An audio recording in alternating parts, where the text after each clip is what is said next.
വലിയൊരു ഭൂരിപക്ഷത്തിലാണ് വിജയിച്ചിരിക്കുന്നത്. 11,000 എന്ന് പറയുന്നത് നിലമ്പൂരിലെ കണക്ക് വെച്ച് നോക്കുമ്പോൾ ചെറുതല്ല. കാരണം അയാളിൽ പോലും 6,000 വോട്ടിനൊക്കെയാണ് ജയിച്ചത്. പിന്നെയും എന്തിനാണ് ചിലർക്ക് അൻവർ ഉണ്ടായിരുന്നെങ്കിൽ എന്ന് പിന്നെയും പറയുന്നത്? ആ വിജയത്തിനെ മാറ്റുകുറയ്ക്കുന്നതല്ലേ അത്തരം? അല്ല, അതൊന്നും ആരും ഇനി പറയില്ല. അത് പറഞ്ഞവരെല്ലാം അത് മാറ്റി പറഞ്ഞിട്ടുണ്ട്.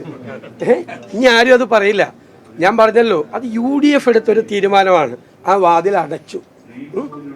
പിന്നെ ഇപ്പോൾ അത് മുൻഗണനയിലൊന്നുമില്ല. ആ വിഷയം നമ്മുടെ മുൻഗണനയിലൊന്നും പ്രയോറിറ്റിയിലൊന്നും ആ വിഷയം ഇപ്പം ഇല്ല. അല്ല, ഏതെങ്കിലും കാലത്ത് അങ്ങനെ ആ വിഷയം വന്നാൽ അപ്പൊ UDF കൂടി അത് ചർച്ച ചെയ്യുക, അത്രയേ ഉള്ളൂ. ഇപ്പൊ ഇല്ല. എന്തായാലും ദാറ്റ് ഡോർ ഈസ് ക്ലോസ്.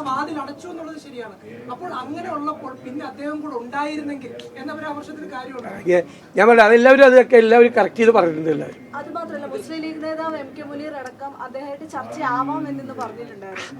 അതൊക്കെ ഓരോരുത്തരുടെ വ്യക്തിപരമായ അഭിപ്രായം. അതിനൊക്കെ ഞാൻ എങ്ങനെ മറുപടി പറയുന്നത്? ഓരോരുത്തർ വ്യക്തിപരമായി പറയുന്ന ഇത്ര വലിയ പ്രസ്ഥാനമാണ് ഇതൊക്കെ. ആരെങ്കിലും നിങ്ങൾ അതിൽ നിന്ന് ചിലപ്പോൾ അടത്തിയെടുത്തായിരിക്കും. ഞാൻ കണ്ടില്ല അത്. അദ്ദേഹത്തിനൊക്കെ അല്ല, അദ്ദേഹം എന്നോട് സംസാരിച്ചിട്ടുണ്ടല്ലോ. നല്ല ക്ലാരിറ്റി ഉള്ള ആളാണ് ഡോക്ടർ MK മുനീർ. നല്ല ക്ലാരിറ്റി എന്നോട് സംസാരിച്ചപ്പോൾ നല്ല ക്ലാരിറ്റി ഉണ്ടായിരുന്നു.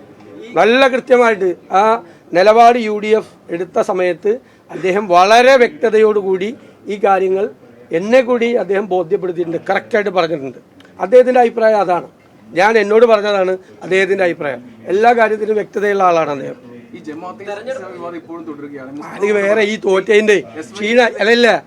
തോറ്റയിൻ്റെ ക്ഷീണം മാറ്റാൻ വേണ്ടി ഞാൻ ചോദിക്കട്ടെ, മുസ്ലിം സംഘടനകൾ ഇപ്പോൾ പ്രവാചകന്റെ ഇതിലല്ലേ എല്ലാവരും കൂടി ഒരുമിച്ചായ പോലെ ഒരുപാട് സംഘടനകളുണ്ട്. മുസ്ലിം സംഘടനകൾ, സുന്നി സംഘടനകൾ തന്നെ 2 എണ്ണം ഉണ്ട്, മുജാഹിദ് 3 എണ്ണം ഉണ്ട്, ജമാഅത്ത് ഇസ്ലാമി വേറെയുണ്ട്.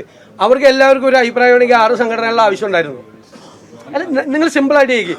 അവരൊക്കെ തമ്മിൽ ആശയപരമായ ചില കാര്യങ്ങളിലൊക്കെ അഭിപ്രായ വ്യത്യാസവും കാര്യങ്ങളും ഉള്ളതുകൊണ്ടാണല്ലോ അവർ വേറെ സംഘടനയായിട്ട് നിൽക്കുന്നത്.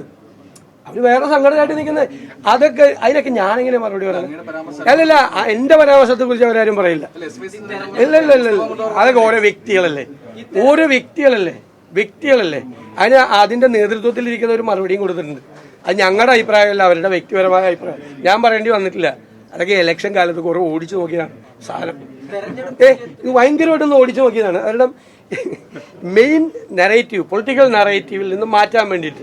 ഞാൻ അന്ന് നിങ്ങളോട് പറഞ്ഞില്ലേ, ഈ മോളിൽ കിടന്ന് കാണിക്കുന്നതൊന്നുമല്ല. നിങ്ങൾ ചില ചാനലുകളുണ്ട് ആ കൂട്ടത്തിൽ ഇല്ലാത്ത കഥയൊക്കെ ഉണ്ടാക്കി രാവിലെ ഒരു വാർത്തയില്ലെങ്കിൽ ആകാശത്ത് നിന്ന് മറ്റേ ഭസ്മം ഉണ്ടാക്കുന്നത് പോലെ പുതിയ വാർത്തകൾ സൃഷ്ടിച്ച് നിങ്ങളും കുറെ, എല്ലാവരും അല്ല, കുറെ പണിയൊക്കെ നോക്കി.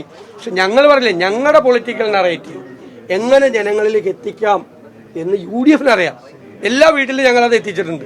അതിന്റെ പ്രതികരണമാണ് തെരഞ്ഞെടുപ്പ് ഫലം. തെരഞ്ഞെടുപ്പിന്റെ അജണ്ട മാറ്റാൻ വേണ്ടി ഒരുപാട് പേര് ശ്രമിച്ചു.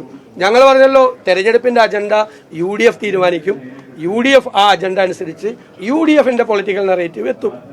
നിങ്ങൾ ഇന്നലത്തെ CPM-ന്റെ സെക്രട്ടേറിയറ്റ് യോഗത്തിൽ ഉള്ള ചർച്ചകളെ കുറിച്ച് കൂടി ഇടയ്ക്ക് അന്വേഷിക്കും. ഈ KPCC യോഗം കൂടുമ്പോൾ അതിലെ വാർത്തയൊക്കെ എടുത്ത് പുറത്തേക്ക് കൊടുക്കണ്ടല്ലോ, ഉള്ളതില്ലാത്തതൊക്കെ. അതുപോലെ ഇന്നലെ സെക്രട്ടേറിയറ്റ് CPM-ന്റെ കൂടിയത് ഒന്ന് അന്വേഷിക്കുക എന്തൊക്കെയാ അവർ ചർച്ച ചെയ്തത്.